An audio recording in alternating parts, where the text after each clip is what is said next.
કેલેન્ડરમાં થઈ 16 તારીખ અને આજે છે રથયાત્રા. કરવાના છે પ્રભુના દર્શન, તો રેડી રહેજો.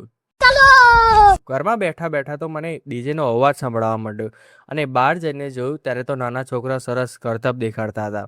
પછી માકાળીમાનું આગમન થયું અને એમના તો માથા પરથી આગ નીકળતી હતી અને સામે રાક્ષસ પણ હતા.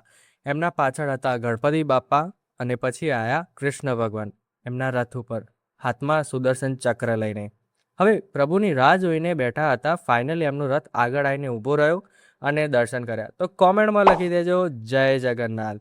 દર્શન કર્યા પછી પ્રસાદી આવી તો મેં લઈ લીધી અને પછી આવી ગયો તો ઘરે.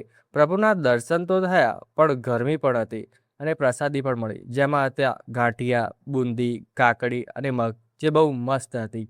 ઘરમાં બેઠો હતો ત્યારે પપ્પાએ કીધું કે બહાર જવાનું છે જરૂરી કામથી, જલ્દી બહાર આવી જા. ત્યાં જઈને ખબર પડી કે લેવા હતા મારા કાકાની નવી ગાડી અને આ તો એકદમ સરપ્રાઈઝ પ્લાન હતો.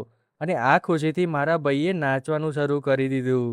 પછી અમે નીકળી પડ્યા હતા ઘર તરફ આવવા માટે, કારણ કે કરવાની હતી ગાડીની પૂજા અને હું ના મારા ભાઈ.